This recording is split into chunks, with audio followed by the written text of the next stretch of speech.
Good morning students. तो आज हम पढ़ेंगे क्लास 9th में हिंदी है, उसका जो दूसरा चैप्टर है लासा की ओर। उसमें उसका जो प्रकरण है हमारा कवि परिचय है। इसके कवि हैं राहुल सांकृत्यायन, है ना। इनके जो कवि हैं राहुल सांकृत्यायन हैं, उनके बारे में हम पढ़ेंगे कि उनका जन्म कब हुआ, कहाँ हुआ, है ना। इसके बारे में हम आज जानेंगे। तो जो हमारे राहुल सांकृत्यायन है उनका जन्म सन 1893 में उनके ननिहाल का जो गांव था पहना जिला जो आजमगढ़ में है, वहां पर उत्तर प्रदेश में हुआ। यानी इनका जो जन्म है 1893 को आजमगढ़ उत्तर प्रदेश में हुआ था। इनका मूल नाम था केदारनाथ। क्या था इनका मूल नाम, यानी इनका मुख्य नाम था केदारनाथ। राहुल सांकृत्यायन तो इनका नाम बाद में रखा गया या पड़ा। शिक्षा प्राप्त कर इन्होंने सन 1930 में, जब इन्होंने पूरी शिक्षा को प्राप्त कर लिया, तब इन्होंने जो 1930 में क्या किया, श्रीलंका जाकर इन्होंने बौद्ध धर्म को अपना लिया। क्योंकि जो इनका जो पैतृक गांव था कनेला, है ना, वहां पर पैतृक मतलब इनके पिता का गांव था, वहां से इन्होंने शिक्षा प्राप्त की। फिर उसके बाद इन्होंने क्या किया कि इन्होंने बौद्ध धर्म को अपना लिया। तब से इनका नाम क्या हुआ, राहुल सांकृत्यायन हो गया। पहले इनका नाम क्या था, केदार, और बाद में इनका नाम क्या हो गया, राहुल सांकृत्यायन, क्योंकि इनको केदार पांड्या के नाम से ही जाना जाता था। लेकिन जब इन्होंने बौद्ध धर्म अपना लिया तो इनका नाम बदलकर राहुल सांकृत्यायन रख दिया गया। इन्होंने अपनी शिक्षा काशी में, आगरा में और लाहौर में हुई थी। यानी जहां पर इन्होंने शिक्षा प्राप्त की वो स्थान थे काशी, लाहौर और आगरा में इन्होंने की। 1930 में ये कहाँ पर गए थे, श्रीलंका। कहाँ गए, श्रीलंका जाकर इन्होंने क्या किया, बौद्ध धर्म को ग्रहण कर लिया। अब जो राहुल सांकृत्यायन थे उन्होंने कई जो भाषाएं हैं उन भाषाओं में शिक्षा प्राप्त की, या उन भाषाओं को वो जानते थे, उसमें उन्होंने साहित्य लिखे। जैसे पाली है, प्राकृत है, अपभ्रंश है, चीनी है, तिब्बती है। इन सभी भाषाओं के ये ज्ञाता माने जाते थे। ज्ञाता मतलब जानने वाले। सभी भाषाओं का इनको लगभग ज्ञान था, सभी भाषाओं को अच्छे से समझ सकते थे। जो इनकी रचनाएं रही हैं वो रही हैं मेरे जीवन की यात्रा, दर्शन दिग्दर्शन और 22 सदी, वोल्गा से गंगा, भागो नहीं दुनिया बदलो, दिमागी गुलामी, घुमक्कड़ शास्त्र आदि इनकी कृतियां रही। राहुल जो सांकृत्यायन थे इन्होंने कई भाषाओं में और कई भाषाओं के ज्ञाता होने के कारण इन्होंने कई भाषाओं का हिंदी अनुवाद भी किया है। जिन आत्मकथाओं का या फिर कहें कि जिन कृतियों का या किसी की कथाओं का इन्होंने हिंदी अनुवाद भी किया है।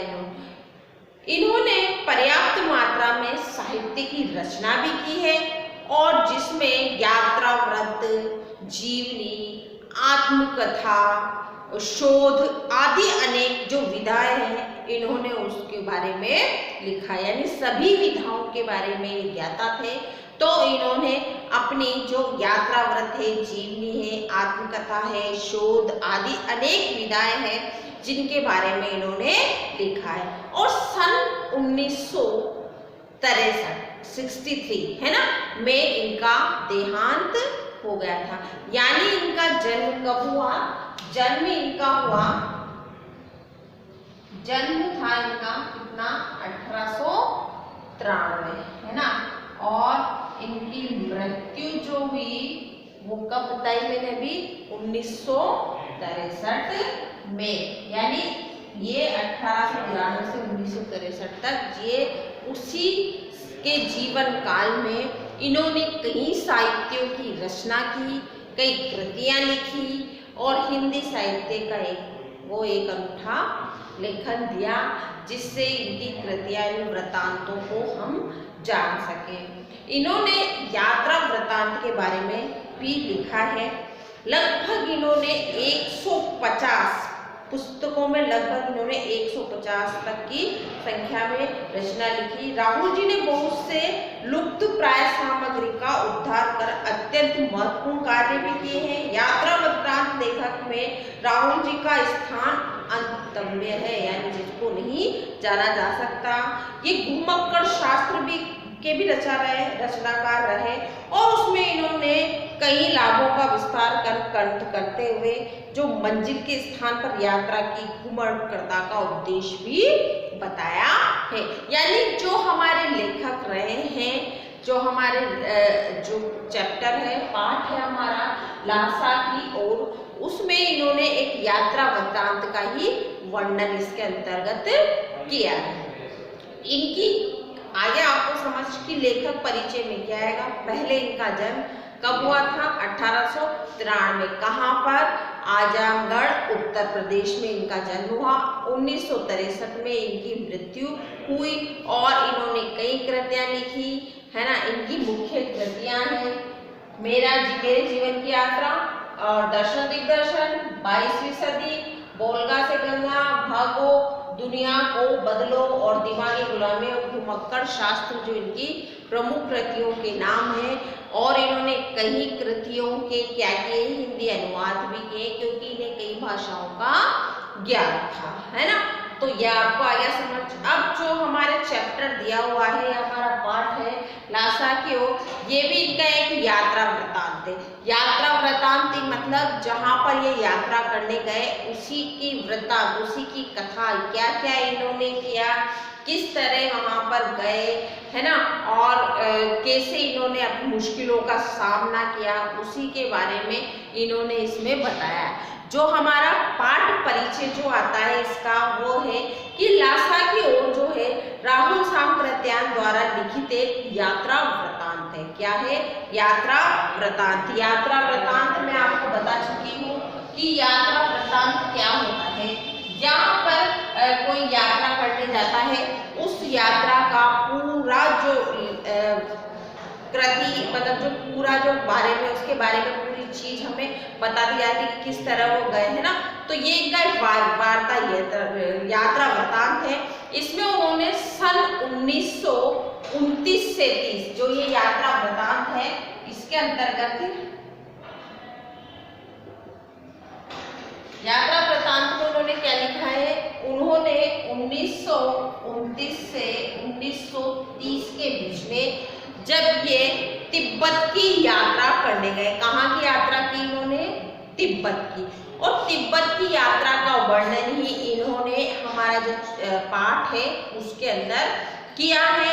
वही नेपाल का प्राचीन मार्ग है लासा, वहां पर ये गए और उस रास्ते में या उस मार्ग में जो कष्ट इन्होंने सहे, उसी के बारे में इस पाठ में लिखा हुआ है। और उसी के कष्ट और जो अच्छी बातें भी हैं और किस तरह वहाँ पर इन्होंने जीवन जिया, वो इसमें बताया है। ये एक भिक्षक के रूप में वहाँ पर गए, है ना, क्योंकि वहाँ पर जाना बहुत कठिन था।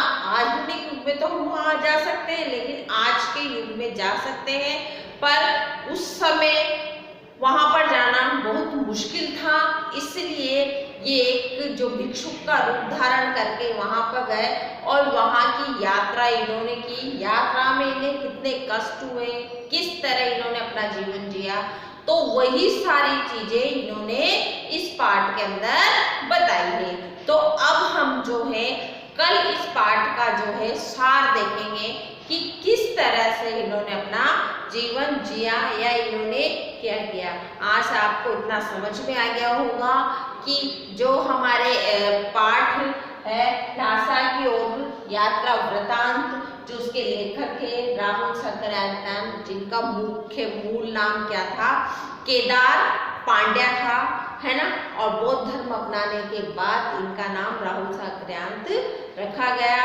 तो इसके बारे में आपको आ गया होगा समझ में कि जो हमारे लेखक हैं वो कितने महान लेखक हैं, और जो इन्होंने पाठ हमारे जो क्षितिज में दिया हुआ है वो उसके बारे में क्या लिखा है या यात्रा के बारे में क्या लिखा है। तो आज तक के लिए इतना ही। कल हम मिलते हैं इस पाठ के सार के साथ कि जो यात्रा वृतांत है वो किस तरह से उन्होंने पूर्ण किया, है ना। तो आज तक के लिए इतना ही। Thank you.